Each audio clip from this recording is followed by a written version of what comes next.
ஓம் மகா கணபதியே நமக. குரு வாழ்க, குருவே சரணம். ஆன்மீக அன்பர்கள் அனைவருக்கும் இனிய வணக்கங்கள். நம்ம இந்த வீடியோ மூலியமாக 2024ஆம் ஆண்டிற்கான மாசி மாத ராசி பலன்களை பார்க்க இருக்கிறோம். குறிப்பாக இந்த வீடியோவானது பார்த்தீங்க அப்படின்னாக்கா கடக ராசிக்கான வீடியோ. இந்த கடகராசிக்காரர்களுக்கு மாசி மாத கிரகநிலை ஆராயும்போது உங்களோட ராசிநாதன் சொல்லக்கூடிய கிரகமானது ராசிக்கு 9ஆம் இடத்துல வீற்றிருக்கிறார். அப்போ 9ஆம் இடத்தில் உங்களோட ராசிநாதன் இந்த மாதத்தில் வீற்றிருக்கிறது ஒரு மிகப்பெரிய விசேஷமான ஒன்று.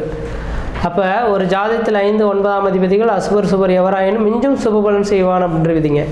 அப்போ 9ஆம் இடத்துல இந்த மாதத்தின் தொடக்கத்தில் உங்கள் ராசிநாதன் இருக்கிறனால இந்த மாத காலகட்டம் எக்ஸாக்டாக மற்ற கிரகத்தை அனுசரிக்க காட்டிலும் உங்களோட ராசிநாதன் வலுபெறதுனால எதுலேயும் சமாளிக்கக்கூடிய அளவுகளுக்கு உங்களுக்கு வலிமை பெற்ற ஒரு மாதமாக இந்த மாதம் இருந்துட்டு இருக்கிறத பார்க்க முடியுதுங்க. அது மட்டும் போதான்னு இந்த மாத காலகட்டத்தில் 5ஆம் அதிபதினு சொல்லக்கூடிய கிரகமானது உங்கள் ராசிக்கு 7ஆம் இடத்துல உட்காந்துருக்கார். அப்போ 5க்குரியன் 7ஆம் இடத்துல உட்காந்துருது மட்டும் இல்லாமல் உச்சபலம் பெற்று உட்காந்துருக்கார். ஒரு கிரகம் 2 கிரகம் கிடையாது. சுக்கிரன், புதன், செவ்வாய் இந்த 3 கிரகத்தோடு சம்மந்தப்பட்டு உட்காந்துருக்கார். அப்போ இந்த கடக லக்னத்துக்கும் சிம்ம லக்னத்துக்கும் முதல் தரமான யோகாதிபதினு சொல்லக்கூடிய கிரகம் செவ்வாய் பகவானும் குரு பகவானும். அப்போ இந்த செவ்வாய் பகவானும் குரு பகவானும் பார்த்தீங்கன்னாக்கா இந்த மாத காலங்களில் உங்களுக்கு செவ்வனே சரியாக உட்காந்துருக்கார். ஒரு ஜாதகத்தில் லக்னாதிபதி, 5ஆம் அதிபதி, 9ஆம் அதிபதி இந்த 3 கிரகத்துக்கும் ஒன்றுக்கு ஒன்று கனெக்டிவிட்டி வந்துருச்சுனாவே அந்த ஜாதகம் இந்த உலகத்தில் சாதனை படைக்கக்கூடிய ஒரு மனிதர் அப்படின்னு சொல்லலாம். அதன் அடிப்படையில் பார்க்கும்போது இந்த மாத கிரக நிலையானது உங்கள் ராசிநாதன் 9ஆம் இடம் தொடர்பு பெறுறார். ராசிக்கு 5ஆம் அதிபதி 7ஆம் இடத்தில் உச்சபலம் பெற்று உங்கள் ராசியை பார்க்கக்கூடிய அமைப்புகள் உருவாகுது. ராசிக்கு 9ஆம் அதிபதினு சொல்லக்கூடிய குரு பகவான் 10ஆம் இடத்தில் தொழில் ஸ்தானத்திலிருந்து 5ஆம் அதிபதியால் பார்க்கப்படக்கூடிய அமைப்புகள் உருவாதுங்க. உண்மையாலுமே நான் உங்களை புகழ்ச்சிக்காக புகழணும்னு சொல்ல வரல. எல்லா ஜோதிடர்களும் பார்த்தீங்கன்னாக்கா இந்த கடகராசிக்காரர்களுக்கு அஷ்டமச்சனி தொடங்கிருச்சுன்னு சொல்லி அந்த மனிதனை போட்டு ரொம்ப வருத்துறதை பார்க்க முடியுதுங்க. என்னதான் அஷ்டமச்சனிகளாக இருந்துட்டாலும் கூட தெளிவாக சொல்ல வரேங்க, ஒரு கிரகம் தனித்து எந்தவித பலன்களையும் செய்திட முடியாது. அஷ்டமச்சனியும் இருக்கிறது உண்மைதான். ஏன்னா 8ஆம் இடத்துல சனி பகவான் இருக்கிறனால அஷ்டமச்சனி காலகட்டங்கள் கொஞ்சம் கவனமாக ஹேண்டில் பண்ணணுன்ற விதிங்க. அப்போ இருந்துட்டாலும் இந்த விதிகள்லாம் மற்ற கிரகங்கள் வலுவாக இருக்கக்கூடிய நேரத்தில் நீங்கள் செய்யக்கூடிய அந்த காரியங்களுக்கு தடைகள் ஏற்படுத்தக்கூடிய அமைப்பு தான். அஷ்டமச்சனி இருக்குது, எந்த ஒரு காரியம் செய்யக்கூடாது, அஷ்டமச்சனி இருக்குது, எந்த ஒரு காரியம் செய்யக்கூடாதுன்னு போட்டு மனிதனை முடக்கி போடக்கூடிய அளவுகளில் தான் இந்த நேரம் இருந்துட்டு இருக்கிறத பார்க்க முடியுதுங்க. அப்படிப்பட்ட நபர்களுக்கு தெளிவாக சொல்ல வரேங்க, இதுக்கு பிறகு வரக்கூடிய காலகட்டங்கள் எப்படி இருக்கோ தெரியாதோ, இந்த மாசி மாத காலகட்டங்கள் நீங்கள் எது செய்தாலும் தொட்டதெல்லாம் தொடங்கக்கூடிய காலகட்டங்கள், நினைச்சதெல்லாம் சாதனை பண்ணக்கூடிய காலகட்டங்கள், குடும்பத்தில் ஒரு சுபகாரியங்கள் செய்வதற்கும், சுப நிகழ்ச்சி செய்வதற்கும், வீடு மனைவாசல் வாங்குவதற்கும், வீடு மனைவாசல் கட்டுவதற்கும், குடிபெயர்றதுக்கும், குலதெய்வத்துக்கு செய்ய வேண்டிய சடங்குகள் செய்யறதுக்கும் ஒரு உன்னதமான காலகட்டம்னா இந்த மாத காலகட்டம் தான். ஏன்னா 5ஆம் இடம் தான் தன்னோட குலதெய்வ அருளை குறிக்கக்கூடிய இடங்க. 5ஆம் அதிபதி 7ஆம் இடம் தொடர்பு வரும்போது இந்த மாத காலகட்டத்தில் உங்களுக்கு அழியா சொத்துகள், வீடு மனைவாசல், வண்டி வாகன யோகங்கள் பெறத்துக்கான ஒரு காலகட்டமாக இருந்துட்டு இருக்கிறத பார்க்க முடியுதுங்க. அதனால கடகராசிக்காரர்கள் கவலைப்பட வேண்டிய அவசியம் கிடையாது. இந்த நேர காலகட்டத்தில் ஏதாவது வீடு மனைவாசல் வாங்கணும், வீடு மனைவாசல் கட்டணும்னு நினைச்சிங்கனாக்கா யோசிக்காமல் இந்த மாசி மாதத்தில் வரக்கூடிய வாஸ்து நாள் என்று பூமி பூஜை போட செய்யுங்க. கண்டிப்பாக அந்த காரியம் தடை இல்லாமல் தங்கு தடையின்றி நடைபெறதை பார்க்க முடியும். எப்போதுமே நான் வீடு மனைவாசல் வாங்கணும், வீடு மனைவாசல் கட்டணும்னா நான் என்ன செய்வேனாக்கா ஸ்திர மாதங்கள் மட்டும்தான் குறித்து கொடுப்பேங்க. ஸ்திர மாதங்கள்லாம் என்னங்க, வைகாசி மாதமும், ஆவணி மாதமும், கார்த்திகை மாதமும், மாசி மாதம் இந்த 4 மாதங்கள் ஸ்திர மாதங்கள். இந்த ஸ்திர மாதங்களில் வீடு மனை வாசல் வாங்கினாலோ கட்டினாலோ அந்த வீடானது பல்லாண்டு காலமானது சேவித்து நிற்கிறத பார்க்க முடியும். அழியா சொத்துக்களாக இருக்கும். அந்த வீட்டுக்கு எந்த விதத்தையும் பங்கங்கள் ஏற்படாது. அந்த காரியம் அந்த வீடு கட்டக்கூடிய நேரமானது தங்கு தடையின்றி அடுத்த 1 வருட காலத்துக்குள்ளாரே கட்டி முடிக்கப்படக்கூடிய அமைப்புகள் உருவெடுக்கின்றவிதிங்க. அதனால இந்த மாத காலகட்டத்தில் எனக்கு தெரிஞ்ச அளவு பார்த்தீங்கன்னாக்கா நீங்கள் அழியா சொத்துக்கள் வாங்குவதற்கும், வீடு மனை வாசல் வாங்குவதற்கும் உறந்த காலகட்டமாக இருக்குது. 5ஆம் அதிபதி 7ஆம் இடம் தொடர்பு வருவதனால காதல் எண்ணம் கைகூடி வரதுக்கான வாய்ப்புகள் உண்டு. குலதெய்வத்தின் அருள் பரிபூர்ணமாக கிடைக்கிறதுக்கான வாய்ப்புகள் உண்டு. 7ஆம் இடத்துல 7ஆம் அதிபதினு சொல்லக்கூடிய கிரகம் வலிமை பெற்று இருக்கிறதுனால இந்த மாத காலகட்டமானது கணவனாக இருந்தால் மனைவி மூலியமாகவும், மனைவியாக இருந்தால் கணவன் மூலியமாகவும் ஆதாயங்கள் பெறக்கூடிய மாதமாக இந்த மாத காலகட்டமானது இருந்துட்டு இருக்கிறத பார்க்க முடியுதுங்க.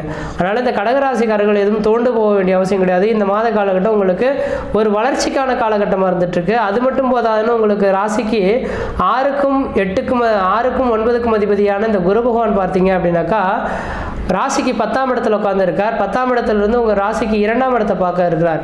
2ஆம் இடமானது குடும்பஸ்தானம் அப்படின்னால குடும்பம் சார்ந்த விஷயங்களில் வளர்ச்சி பெறதுக்கான வாய்ப்புகள் உண்டு. குடும்ப அபிவிருத்தி பெறதுக்கான வாய்ப்புகள் உண்டு. குழந்தை பேருக்காக காத்திருக்கக்கூடிய நபர்கள் குழந்தை பேர் தரிக்கிறதுக்கான வாய்ப்புகள் உண்டு.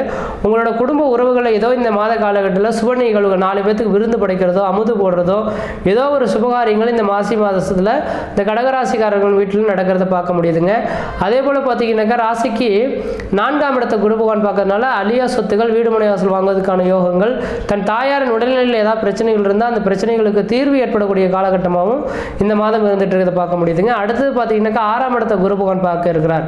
6ஆம் இடமானது ருணம், ரோகம், சத்துரு, எதிரி, பகை, கடனை குறிக்கக்கூடிய இடம். 6ஆம் இடம் கடனாக இருந்தாலும் கூட அது உத்தியோகஸ்தானன்ற ஒரு விதியை கொடுக்கறதுனால கண்டிப்பாக இந்த மாத காலகட்டத்தில் ஏதாவது எக்ஸாம் எழுதி ப்ரிப்பேர் ஆகி பார்த்துட்டு இருக்கீங்கன்னாக்கா வருகின்ற 2024 ஏப்ரல் 30ஆம் தேதிக்குள்ளார இந்த கடகராசிக்காரர்களுக்கு அழியா சொத்துக்கள் ஏற்படுவது மட்டும் இல்லாமல் அரசாங்க உத்தியோகத்தும் கிடைக்கிறதுக்கான வாய்ப்புகள் உண்டு. சொந்த தொழிலும் வலுவாக பெறத்துக்கான வாய்ப்புகள் இருக்குன்றீங்க. அதனால் இந்த கடகராசிக்காரர்களுக்கு குருவின் பார்வை 6ஆம் இடத்தை பார்க்கறதுனால எதிரிகளை வெல்லக்கூடிய காலகட்டம் உருவாகும். சொந்த தொழில் அமையறதுக்கான வாய்ப்புகளும் மிகவும் பிரகாசமாக இருந்துட்டு இருக்கிறத பார்க்க முடியுதுங்க. அடுத்ததாக சொல்ல வர உங்கள் ராசிக்கு 8ஆம் இடத்தில் இந்த சனி பகவான் இருக்கிறனால இந்த 8ஆம் இடம் சனி பகவான் மட்டும் எந்த விதத்தையும் பாதிக்கப்பட முடியாதுங்க. பாதிப்புன்னு சொல்லிவிட முடியாது. ஏன்னா சனி பகவானுக்கு 2 பக்கமும் 2 அசுபகிரகங்கள் சொல்லப்பட்டுருக்குங்க. அப்போ சனியின் வேலைகள் செய்ய முடியாமல் தடுக்கப்படும். அப்போ ராகு பகவானானது ராசிக்கு 9ஆம் இடத்துலையும் ராசிக்கு 6ஆம் இடத்தில் பார்த்தீங்க ராசிக்கு 7ஆம் இடத்தில் பார்த்தீங்கன்னா செவ்வாய் பகவானும் இருந்து சனி பகவானை நெருக்கக்கூடிய காலகட்டங்களாக இருக்கனால இந்த சனி பகவானின் வலிமை குறைந்திருக்கிறதுனால கண்டிப்பாக உங்களுக்கு இந்த மாத காலகட்டத்தில் பிரச்சனைகளோ வம்பு வழக்குகளோ சட்ட சிக்கலோ வரதுக்கான வாய்ப்புகள் கிடையாது. அஷ்டமச்சனி தாக்கங்களே இந்த மாதம் இல்லைன்ற மாதிரி நீங்கள் எடுத்துக்கிட்டு செயல்படலாம். இந்த ஒரு மாத காலமானது எனக்கு தெரிஞ்சளவு சனி பகவானாலே எல்லோரும் உங்களுக்கு பாதிப்புகள் ஏற்படுறதுக்கான வாய்ப்பு கிடையாது. குடும்பத்தில் ஒரு மன நிம்மதி, மன சந்தோஷங்கள் ஏற்படக்கூடிய காலகட்டங்கள், அழியா சொத்துக்கள் வாங்கக்கூடிய காலகட்டங்கள் உருவாகுன்றீங்க. அதனால் கடகராசிக்காரர்கள் மிகவும் சிறப்பாக இருந்துட்டு இருக்கு. திருமணமாகாத நபர்கள் திருமண வாய்ப்புகள் கூடி வரும். இந்த மாத காலகட்டத்திலிருந்து பார்த்தீங்கன்னாக்கா தொழில் சார்ந்த விஷயங்களும் கொஞ்சம் எச்சரிக்கையாக இருங்க. ஏன்னா தொழில்காரகனான சனி பகவான் 8ஆம் இடத்துல இருக்கிறது உண்மையான விஷயம் தான். ஆனால் 8ஆம் இடத்துல இருக்கிறது நட்டம், அவமானம், விரை என்று விதிங்க.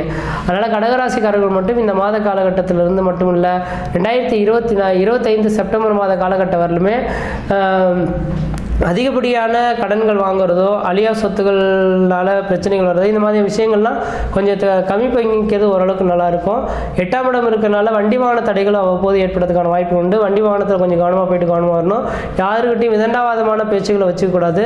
கோர்ட்டு கேஸ் வழக்குகள்லேருந்து கொஞ்சம் தள்ளி விலகி நிற்கிறதே ஓரளவுக்கு நல்லாயிருக்கும். யாரோ செய்த குற்றத்துக்கு இந்த நேரத்தில் தண்டனை அனுபவிக்கிறதுக்கான காலகட்டங்கள் உருவாகும். இந்த மாத காலகட்டத்தில் இல்லைங்க.